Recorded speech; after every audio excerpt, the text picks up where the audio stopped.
그냥 지나치려던 순간 노인이 손등으로 이마에 땀을 닦는 모습이 눈에 들어왔습니다. 손등에 있는 작은 점 하나가 정욱의 시선을 사로잡았죠. 설마 그럴 리가. 정욱은 속으로 중얼거리며 고개를 저었습니다. 하지만 그 점의 위치와 모양이 너무나 선명하게 기억 속에서 되살아났습니다. 남편 한도훈의 왼손 등에 있던 바로 그 점과 똑같았거든요.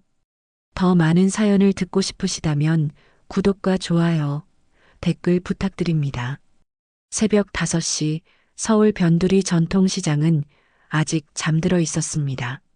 하지만 시장 한편 골목 끝자락에 자리한 작은 분식집에서는 벌써 따뜻한 불빛이 새어나오고 있었죠.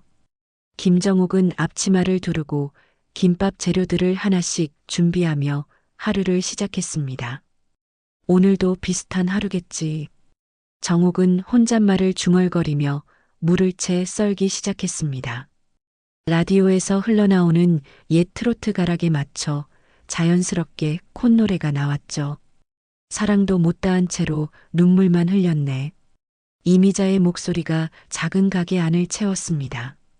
정욱의 손놀림은 수십 년 경험에서 나오는 숙련된 리듬을 타고 있었습니다. 30년째 같은 자리에서 분식집을 운영하며 살아온 정욱에게는 이런 새벽 시간이 가장 평온했습니다. 아무도 없는 조용한 공간에서 혼자만의 시간을 보내는 것이 일상의 소중한 의식이었죠. 단무지를 얇게 썰고 계란말이를 부치고 김밥용 밥을 간을 맞춰 식히는 동안 마음도 차분히 정리되곤 했습니다. 가끔씩 과거의 기억들이 스쳐 지나가지만 정욱은 능숙하게 그런 생각들을 밀어내며 현재에 집중했습니다. 김밥을 마는 정욱의 손길은 여전히 빠르고 정확했습니다. 김 위에 밥을 고르게 펴고 단무지와 우엉, 시금치를 가지런히 올린 뒤 돌돌 말아내는 과정이 마치 예술작품을 만드는 것 같았죠. 이 모든 과정에는 수많은 시행착오와 노하우가 담겨 있었습니다. 손님들이 정욱 언니 김밥이 제일 맛있다고 말하는 이유가 바로 이런 정성 때문이었습니다. 6시가 되자 시장에 하나둘 불이 켜지기 시작했습니다. 정욱의 첫 번째 손님은 언제나처럼 첨가물 가게 사장 박영숙이었죠. 언니 김밥 2줄이랑 어묵 하나요. 네, 잠깐만요. 정욱은 능숙한 손놀림으로 김밥을 썰며 포장지에 정성스럽게 담았습니다. 영숙과는 벌써 20년 넘게 이런 대화를 주고받았습니다. 서로의 안부를 물어보고 날씨 이야기를 하고 가끔은 시장 소식도 나누곤 했죠. 언니는 정말 대단해요. 혼자서 이 가게 꾸려가며 자식들 다 키워내고. 영숙이 감탄하며 말했습니다. 정욱은 쓴웃음을 지으며 대답했죠. 그냥 살다 보니 그렇게 된 거예요. 혼자 사는 게 익숙하지. 이제 와서 누가 옆에 있어도 불편할걸요. 이 말을 할 때마다 정욱은 스스로를 다독이는 느낌이었습니다. 사실 혼자라는 것이 항상 편한 것만은 아니었거든요. 아침 시간이 지나고 점심 장사가 시작되자 단골 손님들이 하나둘 찾아왔습니다. 시장 상인들, 근처 사무실에서 일하는 직장인들, 가끔씩 들르는 동네 어르신들까지. 정욱은 각자의 취향을 다 기억하고 있었죠. 누구는 김밥에 단무지를 빼달라고 하고 누구는 어묵 국물을 진하게 끓여달라고 하는 것까지. 이런 세심한 배려가 손님들을 단골로 만드는 비결이었습니다. 정욱 언니가 끓여주는 어묵국이 제일 맛있어. 떡볶이 가게 사장 김순자가 엄지를 치켜 세우며 말했습니다. 비결이 뭐예요? 별거 없어요. 그냥 정성이죠, 정성. 정욱은 웃으며 대답했지만 마음 한구석에는 말할 수 없는 공허함이 자리하고 있었습니다. 매일 반복되는 일상 속에서 때로는 자신이 무엇을 위해 이렇게 살고 있는지 모르겠다는 생각이 들곤 했거든요. 점심시간이 끝나갈 무렵 정옥은 잠시 가게 앞에 나와 담배 한 대를 피웠습니다. 흡연은 오래전부터 가진 습관이었죠. 남편이 떠난 후 스트레스를 달래려고 시작한 것이 이제는 일상의 일부가 되어버렸습니다. 담배 연기를 내뿜으며 시장 풍경을 바라보는 것이 정옥만의 작은 휴식 시간이었습니다. 오후가 되자 시장이 조금씩 한적해졌습니다. 정옥은 설거지를 하며 창밖을 내다봤죠. 40년 전 남편 한도훈이 어느 봄날 아무 말 없이 사라진 이후로 이런 평범한 일상이 전부였습니다. 분노도 원망도 시간이 지나면서 무뎌졌지만 가끔씩 이런 날에는 말할 수 없는 쓸쓸함이 밀려왔습니다. 특히 비가 내린 후 습한 날씨에는 더욱 그런 감정이 강해졌죠. 왜 하필 오늘은 이럴까? 정옥은 마른 걸레로 테이블을 닦으며 혼잣말했습니다. 라디오에서는 여전히 옛 가요가 흘러나오고 있었죠. 평생 혼자 살아온 것도 아닌데 왜 오늘따라 이렇게 마음이 허전한지 모르겠었습니다. 아마도 날씨 때문일 거라고 스스로를 위로해봤지만 마음 깊숙한 곳에서 올라오는 외로움은 쉽게 사라지지 않았습니다. 해가 기울어가는 저녁 시간, 정옥은 장을 보러 시장을 나섰습니다. 내일 김밥 재료를 사고 어묵도 새로 주문해야 했죠. 평소보다 조금 일찍 가게 문을 닫고 나온 것은 오늘따라 마음이 답답해서였습니다. 시장 골목을 천천히 걸으며 각 가게의 모습을 살펴봤습니다. 모두들 자신만의 삶을 열심히 살아가고 있었죠. 시장 끝 골목을 지나가던 그때 무언가 낯익은 실루엣이 눈에 들어왔습니다. 비 내린 뒤 축축한 골목에서 구두를 닦고 있는 노인의 뒷모습이었죠.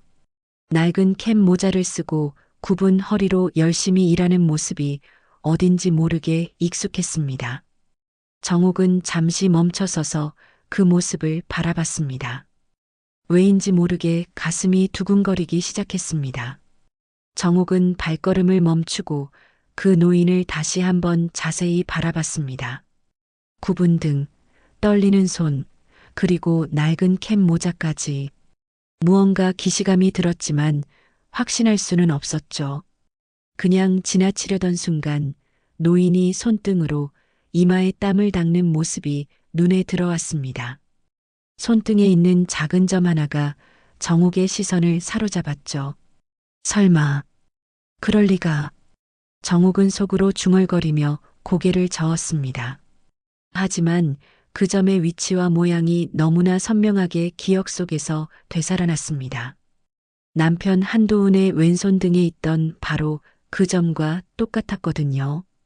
정옥의 심장이 빠르게 뛰기 시작했습니다. 발이 저절로 그 노인 쪽으로 향했습니다. 몇 걸음 더 가까이 다가가니 노인이 떨어뜨린 물건을 줍기 위해 고개를 들었죠. 그 순간 정옥의 숨이 완전히 멎었습니다. 나이가 들어 주름이 깊게 패이고 머리가 휘어졌지만 그 눈빛만은 변하지 않았거든요. 40년 전 자신을 바라보던 바로 그 눈빛이었습니다. 도훈 씨? 정옥의 입에서 떨리는 목소리가 새어나왔습니다. 노인도 정옥을 바라보며 눈을 크게 떴죠. 둘 사이에 긴 침묵이 흘렀습니다. 시간이 그 순간에 멈춰 선 듯했죠. 정옥의 손에서 장바구니가 떨어졌습니다. 퍽 하는 소리와 함께 안에 담긴 채소들이 바닥에 굴러다녔습니다.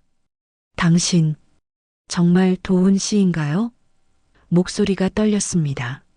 40년 동안 수없이 상상했던 재회의 순간이었지만 막상 닥치니 무슨 말을 해야 할지 모르겠었습니다. 한도훈은 잠시 망설이다가 천천히 고개를 끄덕였습니다. 정옥아. 그의 목소리는 쉰 소리였습니다. 세월의 무게가 그대로 실려 있었죠. 정말 미안하다. 미안하다고요? 정옥의 목소리가 떨렸습니다. 가슴 깊숙이 묻어두었던 분노가 일순간에 치솟았습니다.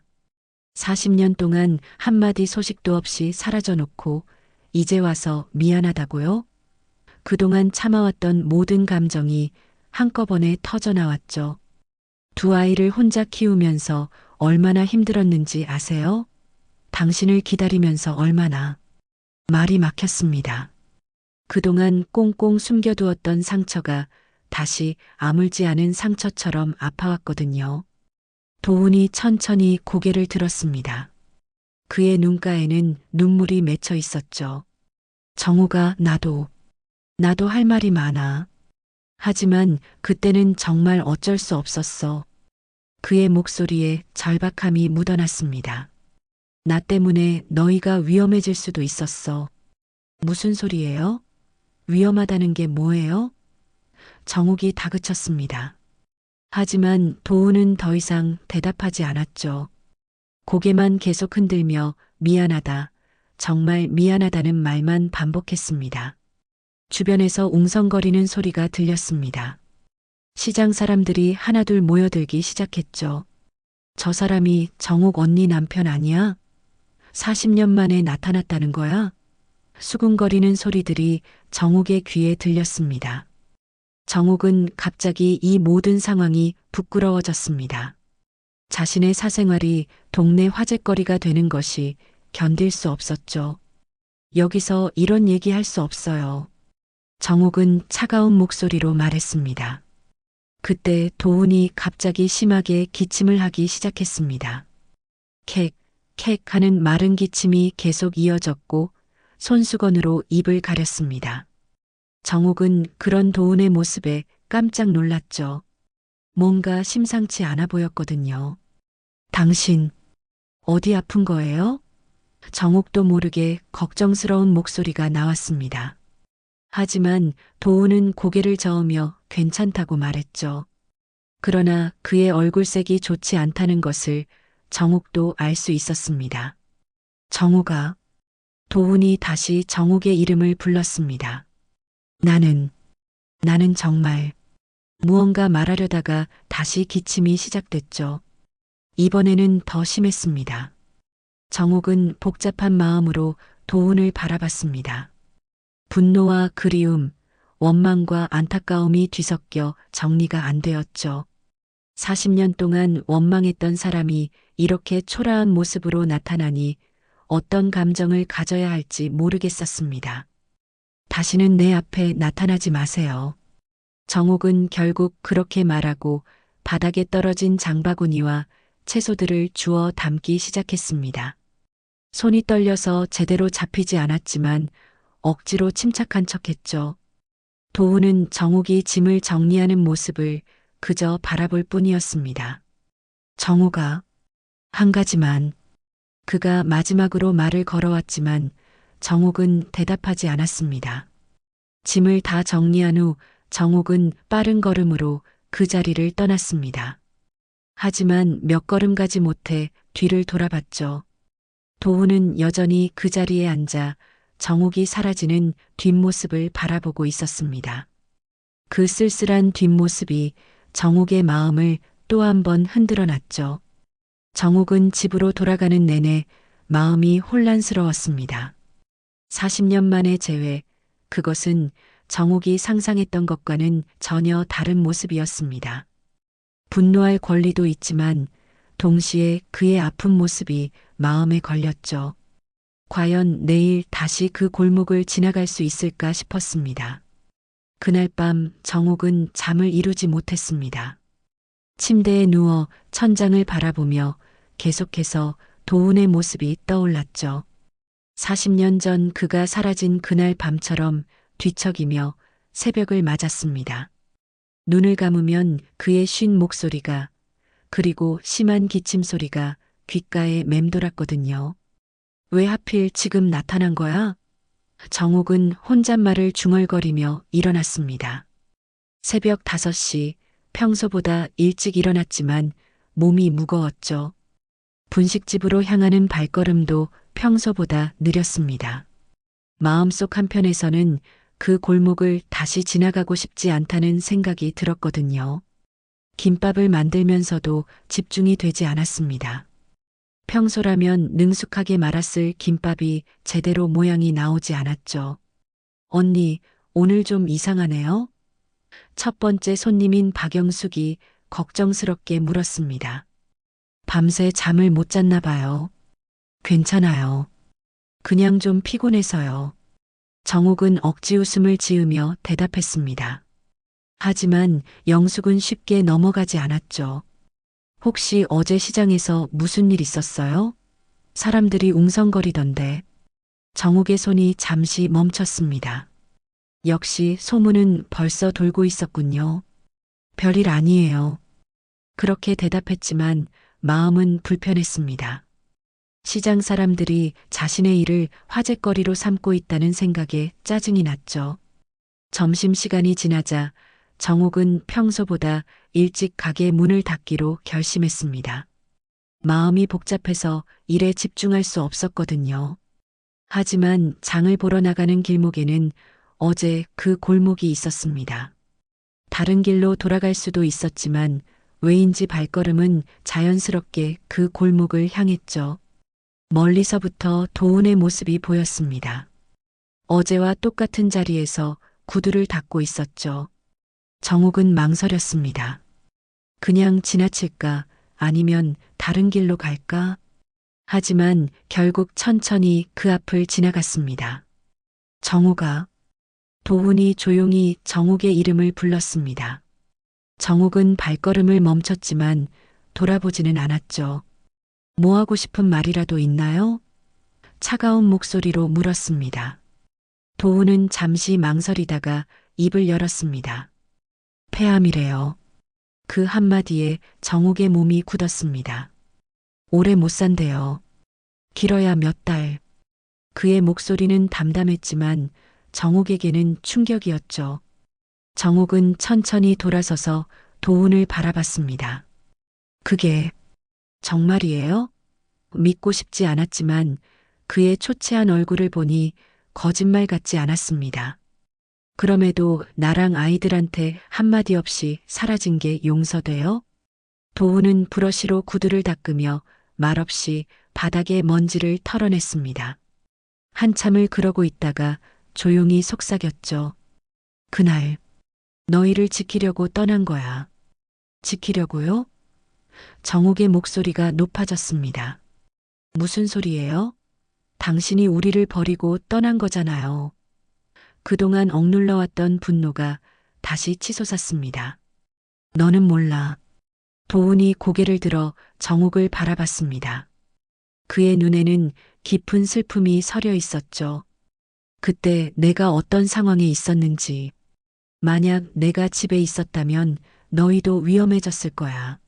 무슨 위험이요? 도대체 무슨 일이 있었던 거예요? 정옥이 다그쳤습니다. 하지만 도훈은 더 이상 말하지 않았죠.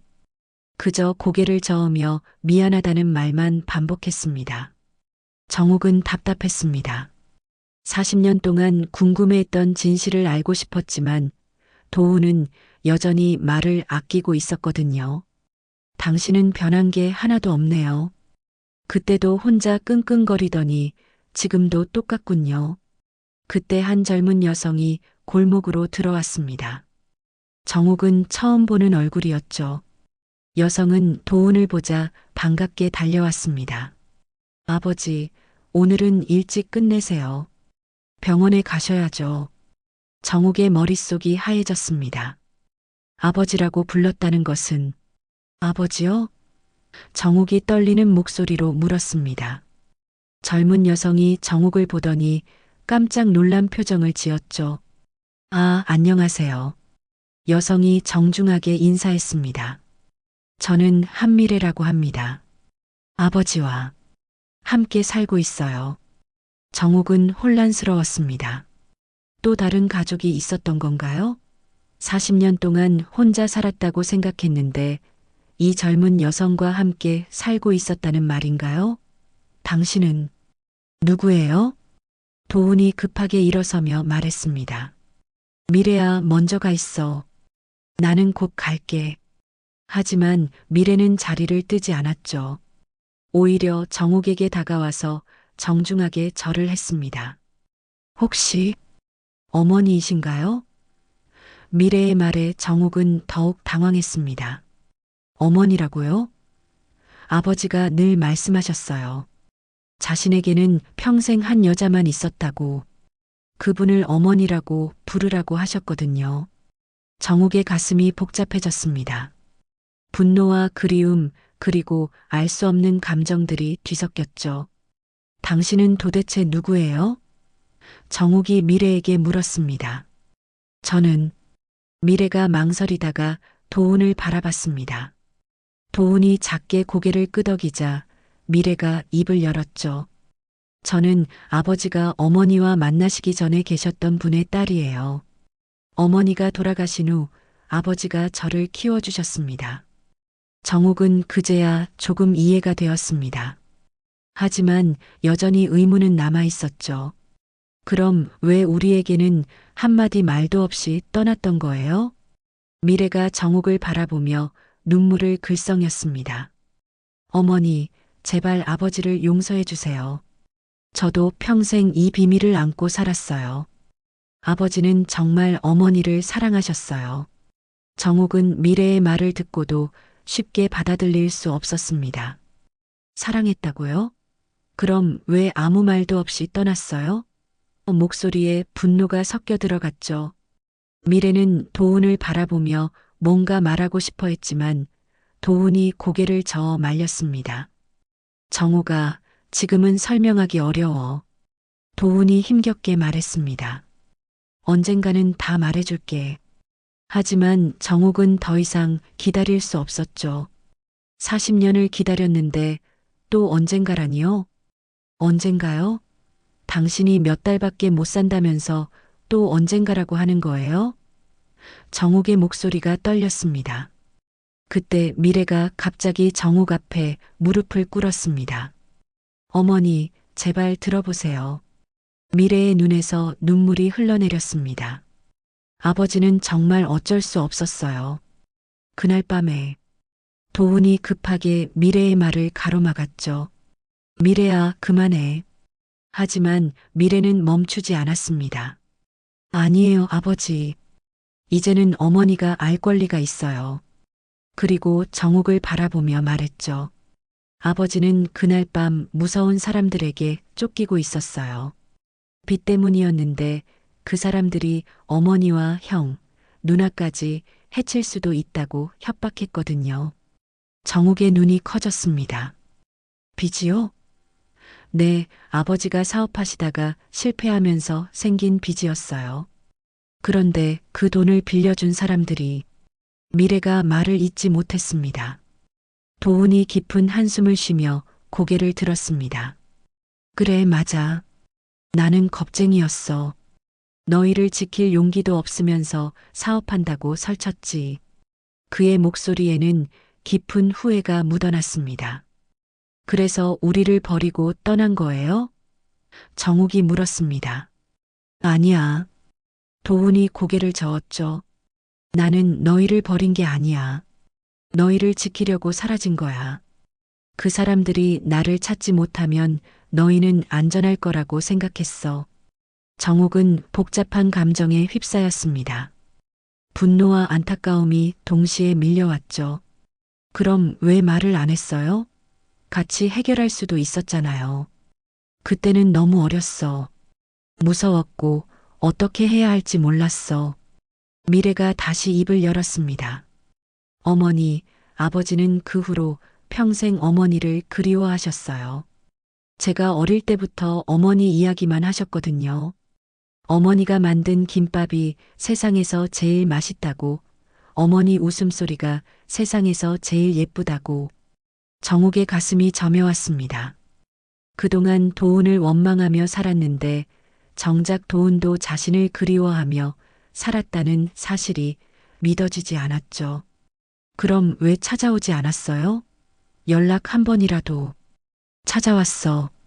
도훈의 대답에 정욱이 깜짝 놀랐습니다. 뭐라고요? 몇 번이나 찾아왔어. 분식집 앞에서 멀리서 너를 봤지. 하지만 다가갈 용기가 없었어. 정욱은 그런 사실을 전혀 몰랐습니다. 언제 어떻게 자신을 봤다는 건지 궁금했죠. 언제요? 너희 아들 결혼식 때도 갔었어. 뒤쪽에서 멀리 봤지만 도훈의 말에 정옥은 할 말을 잃었습니다. 딸 대학 졸업식 때도 갔었고 가게가 어려울 때는 몰래 도움을 주기도 했어. 도훈이 계속 말했습니다. 당신이 도움을 줬다고요? 익명으로 가끔씩. 미안해, 정옥아. 나는 정말 용기 없는 남자였어. 정옥은 지난 세월들을 다시 떠올려 봤습니다.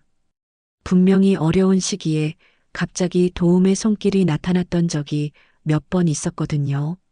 그때마다 고마워했지만 그것이 도훈의 도움이었다는 것은 상상도 못했죠.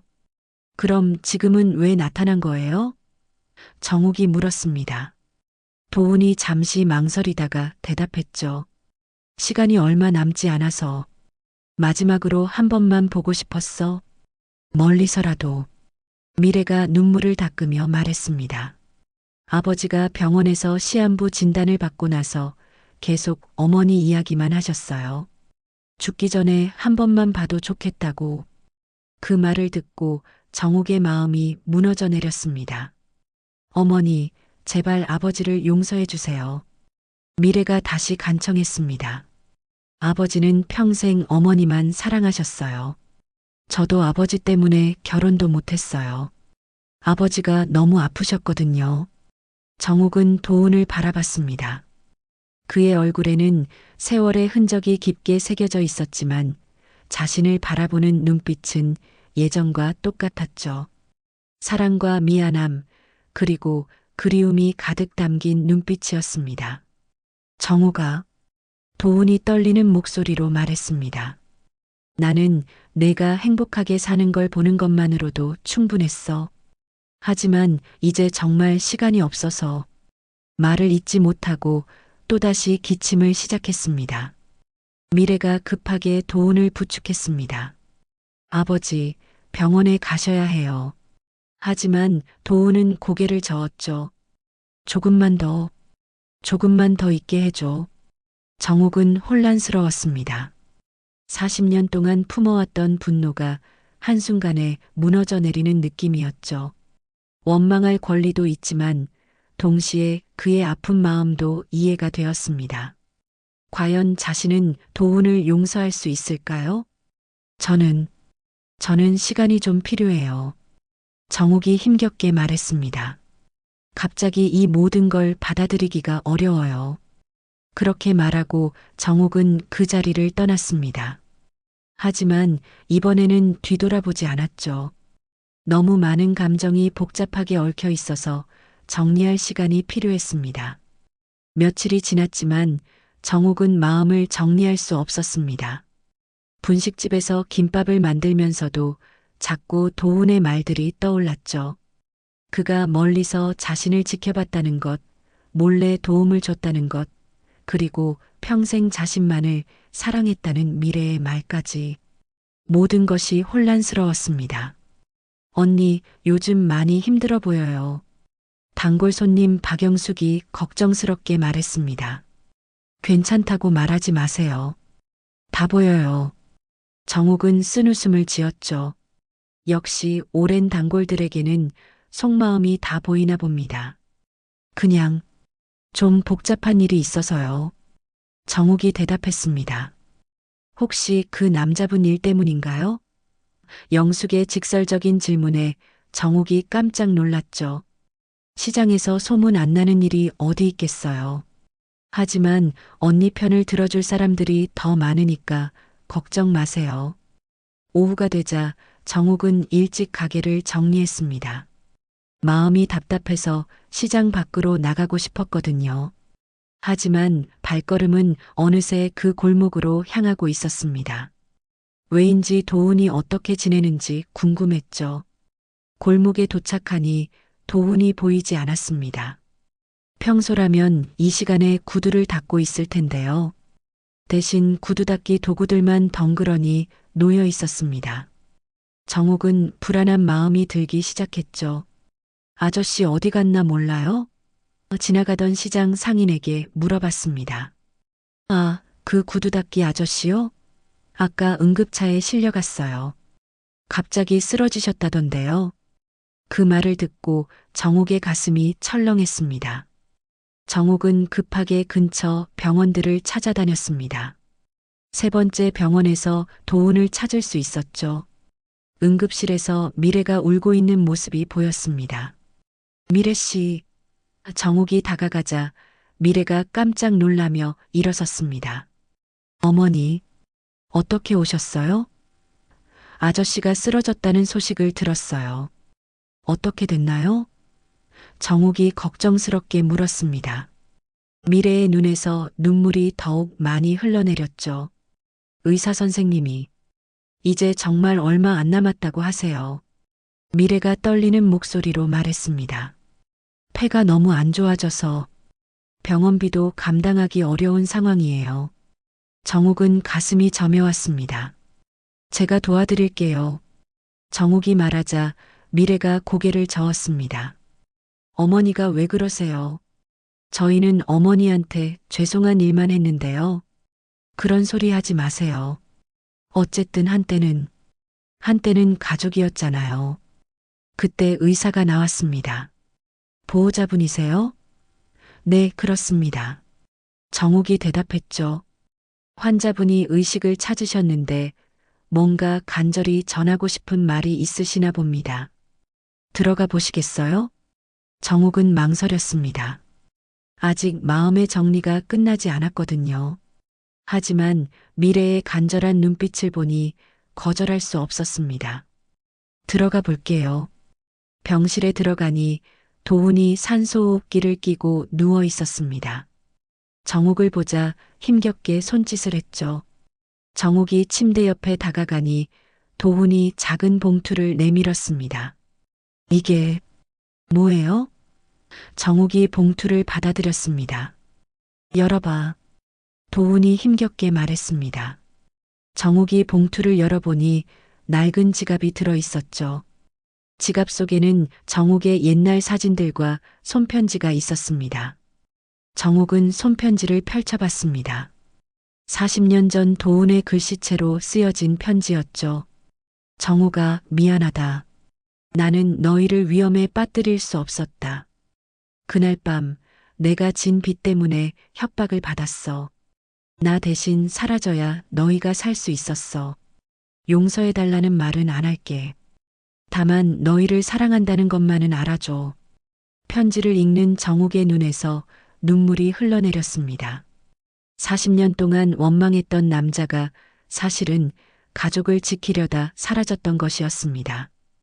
왜 이 편지를 그때 주지 않았어요? 무서웠어. 도훈이 대답했습니다. 너희가 나를 찾으러 올까봐. 그럼 위험해질 수도 있었어. 그의 목소리는 점점 작아졌습니다. 정욱은 편지를 꼭 쥐고 흐느꼈습니다. 그동안 자신이 얼마나 큰 오해를 하고 살았는지 깨달았거든요. 당신 바보예요. 정말 바보. 정욱이 울면서 말했습니다. 정욱아. 도훈이 힘겹게 정욱의 손을 잡았습니다. 나는 평생 너만 사랑했어. 다른 여자는 눈에 들어오지도 않았어. 그의 손은 차갑고 떨리고 있었습니다.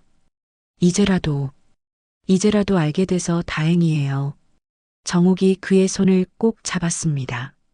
하지만 너무 늦었어요. 왜 이제야?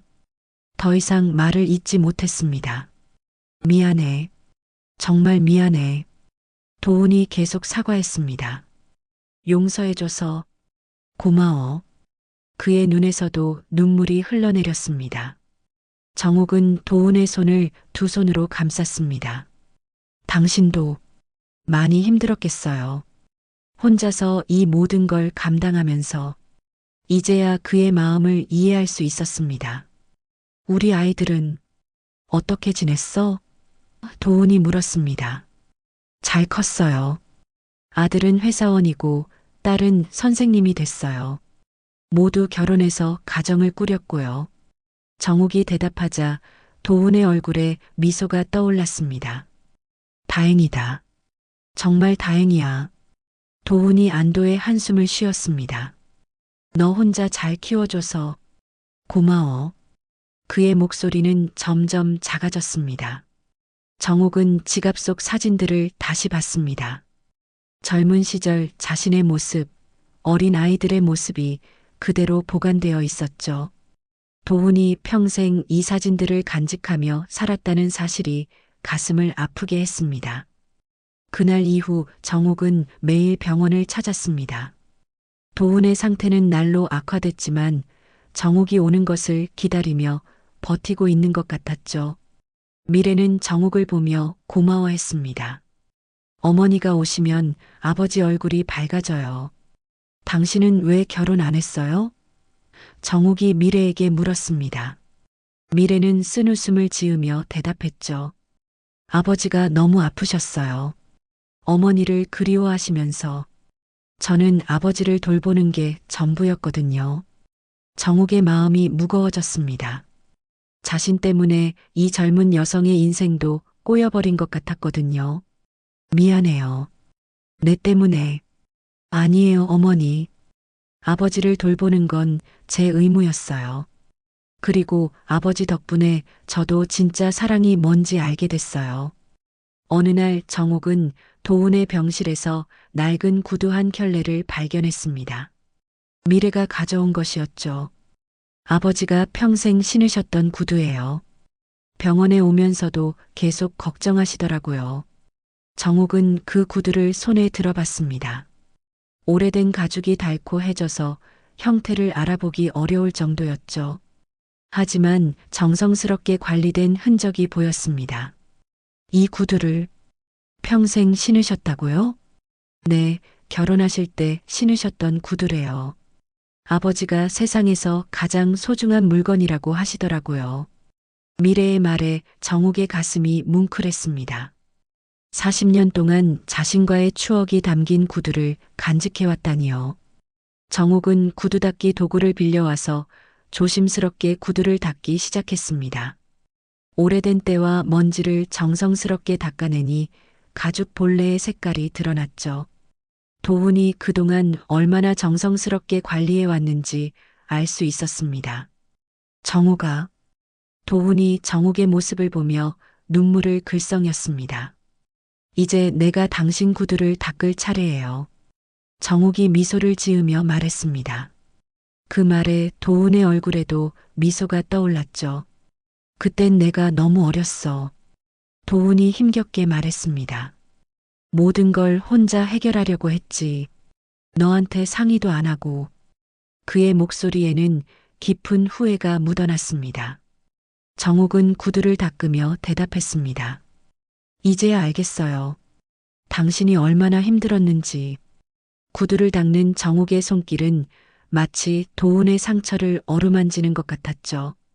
미안하다는 말보다 정옥이 잠시 손을 멈추고 도훈을 바라봤습니다. 살아있어줘서 고마워요. 이렇게라도 다시 만날 수 있어서. 그 말에 도훈이 눈을 감으며 미소를 지었습니다. 병실 안에서는 조용한 시간이 흘렀습니다. 정옥의 구두 닦는 소리만이 들렸죠. 마치 40년 전으로 돌아간 것 같았습니다. 젊은 시절 도훈이 정옥의 신발을 닦아주던 그때처럼요. 정옥아, 우리 처음 만났을 때 기억나? 도훈이 추억을 떠올리며 말했습니다. 당신이 제 구두에 커피를 쏟았죠. 그때 미안하다고 구두를 닦아주겠다고 했는데 정옥도 그때를 기억했습니다. 그때 내가 말했잖아. 평생 내 구두를 닦아달라고. 도훈이 웃으며 말했습니다.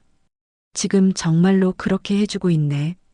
정옥의 눈에서 눈물이 흘러내렸지만 손은 멈추지 않았습니다. 미래가 병실 밖에서 그 모습을 지켜보고 있었습니다. 50년 가까운 세월을 건너뛰어 다시 만난 두 사람의 모습이 아름다워 보였죠. 진정한 사랑이 무엇인지 보여주는 것 같았습니다.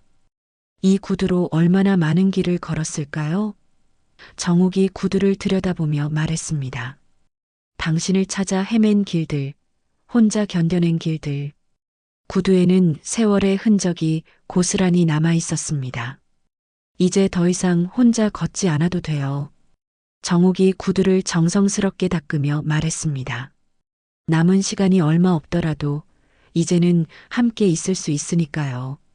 도훈이 정욱의 손을 잡았습니다. 고마워, 정욱아. 정말 고마워. 그의 손은 여전히 차가웠지만 온기가 전해지는 것 같았습니다.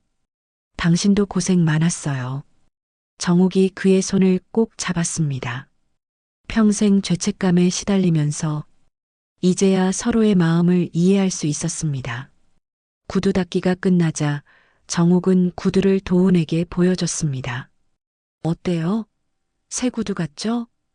오래된 구두가 정성스러운 손길을 거쳐 다시 빛을 찾았습니다. 아름다워. 도훈이 감탄하며 말했습니다. 너의 손길이 닿으니까 모든 게 아름다워져. 그의 말에 정욱이 얼굴을 붉혔습니다. 오랜만에 느끼는 설렘이었죠. 이제 이 구두는 우리 추억의 증거예요. 정욱이 구두를 조심스럽게 침대 옆에 놓았습니다.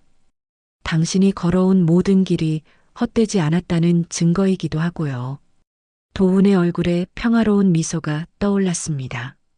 오랜만에 마음의 평안을 찾은 것 같았죠. 정욱도 오랜만에 마음이 따뜻해지는 것을 느꼈습니다. 내일도 올 거예요? 도훈이 조심스럽게 물었습니다. 당연하죠. 매일 올 거예요. 정욱의 대답에 도훈이 안도의 표정을 지었습니다. 그날 밤 정욱은 오랜만에 편안한 잠을 잤습니다. 40년 동안 가슴에 품고 살았던 응어리가 풀어진 것 같았거든요. 미움 대신 온기가, 원망 대신 이해가 자리 잡았습니다. 일주일이 지나자 도훈의 상태가 급격히 악화됐습니다. 의사는 이제 정말 며칠밖에 남지 않았다고 했죠. 정욱은 하루 종일 병실에서 도훈을 지켰습니다. 정욱아, 도훈이 힘겹게 말했습니다. 마지막으로 부탁이 하나 있어. 정욱이 그의 손을 잡으며 귀를 기울였죠. 뭐든지 말해보세요. 우리 아이들을 한 번만 보고 싶어. 도훈의 목소리는 간절했습니다. 죽기 전에 한 번만이라도. 정욱의 가슴이 무거워졌습니다. 아직 아이들에게 아버지가 돌아왔다는 말을 하지 못했거든요. 정욱은 오랜 망설임 끝에 결심했습니다. 연락해 볼게요. 하지만 아이들이 받아들일지는 모르겠어요. 40년 동안 아버지 없이 살아온 아이들에게는 큰 충격일 수 있었죠. 먼저 아들 민수에게 전화를 걸었습니다. 민수야, 엄마야. 혹시 시간 되면 병원에 좀 와줄 수 있겠니? 어머니, 어디 아프세요? 민수가 놀라며 물었습니다. 아니야, 내가 아픈 게 아니라 너한테 보여주고 싶은 사람이 있어. 미영이도 같이 와줬으면 좋겠어. 정욱은 조심스럽게 말했습니다. 2시간 후 민수와 딸 미영이 병원에 도착했습니다. 어머니, 도대체 누구를 보여주시려는 거예요? 미영이 물었습니다. 들어가기 전에 말할게. 정욱이 깊은 숨을 쉬었습니다. 너희 아버지야. 그 말에 민수와 미영의 얼굴이 굳어졌습니다. 뭐라고요? 어머니, 무슨 소리세요? 민수가 화난 목소리로 말했습니다. 40년 동안 소식도 없던 사람이 갑자기 나타났다고 아버지라고 부르라는 거예요? 민수야. 정욱이 달래려 했지만 민수는 돌아서려 했습니다. 오빠, 일단 들어는 봐요. 미영이 민수를 말렸습니다. 어머니가 이렇게 말씀하시는 데는 이유가 있을 거예요. 결국 두 남매는 정욱을 따라 병실로 들어갔습니다. 병실 문이 열리자 도훈이 고개를 돌렸습니다. 민수와 미영을 보는 순간 그의 눈에서 눈물이 쏟아져 내렸죠. 민수야, 미영아. 떨리는 목소리로 두 자녀의 이름을 불렀습니다. 민수는 충격에 빠져 말을 하지 못했습니다. 미영도 마찬가지였죠. 40년 만에 보는 아버지의 모습은 너무나 초라하고 아팠습니다. 정말 아버지세요? 미영이 떨리는 목소리로 물었습니다. 미안하다. 도훈이 눈물을 흘리며 말했습니다. 정말, 정말 미안하다. 그 모습을 본 미영이 먼저 울음을 터뜨렸습니다. 어릴 적 아버지를 그리워했던 기억들이 한꺼번에 떠올랐거든요. 왜 그때 말씀 안 하셨어요? 미영이 울면서 물었습니다. 같이 해결할 수도 있었잖아요. 도훈은 고개를 숙였습니다. 겁이 났다. 다 망가뜨릴까봐. 민수는 여전히 굳은 표정이었습니다. 지금 와서 미안하다고 하면 다 용서될 거라고 생각하세요? 분노가 섞인 목소리였죠. 어머니가 얼마나 힘들게 우리를 키우셨는데. 민수야. 정욱이 아들을 말렸습니다. 아버지는 지금 많이 아파. 시간이 얼마 남지 않았어. 그 말에 민수의 표정이 조금 누그러졌습니다. 도훈이 힘겹게 말했습니다. 민수야, 화낼 권리가 있어. 하지만 한 가지만 알아줘. 너희를 한순간도 잊은 적 없어. 그럼 왜 찾아오지 않으셨어요?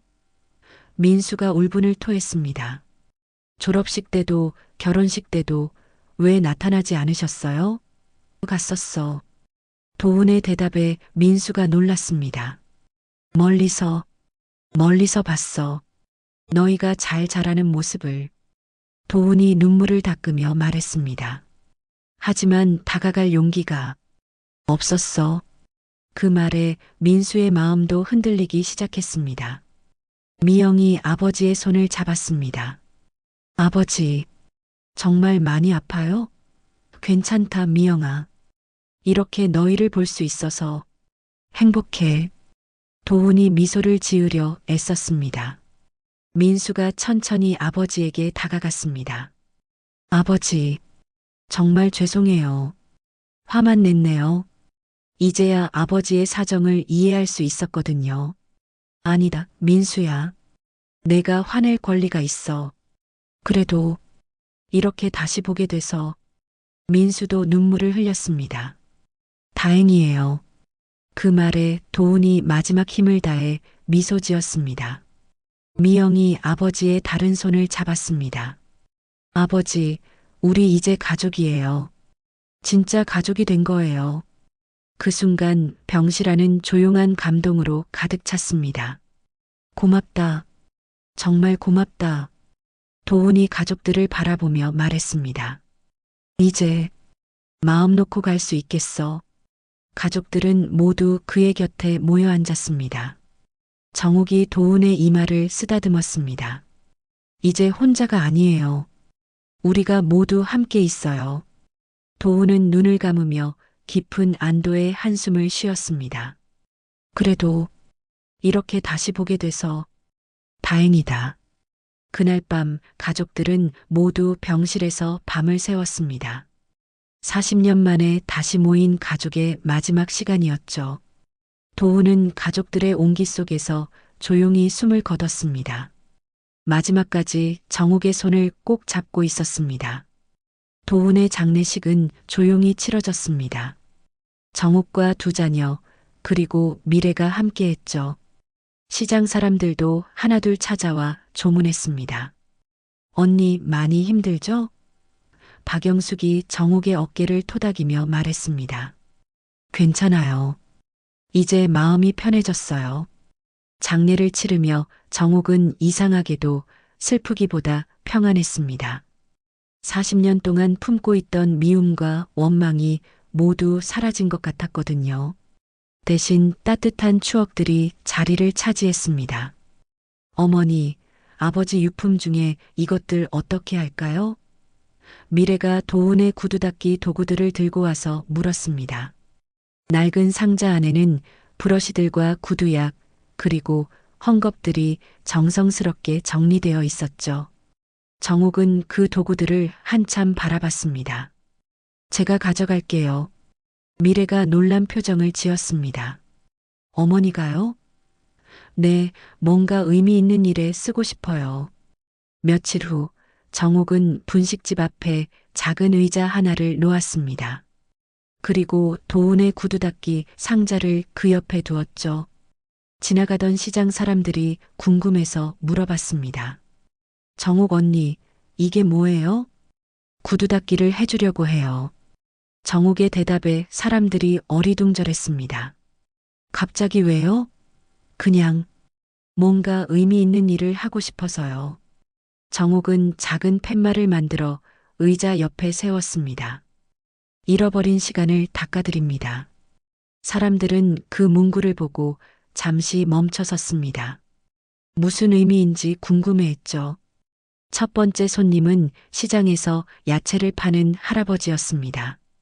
정옥 씨, 정말 구두를 닦아주는 거요? 네, 앉으세요.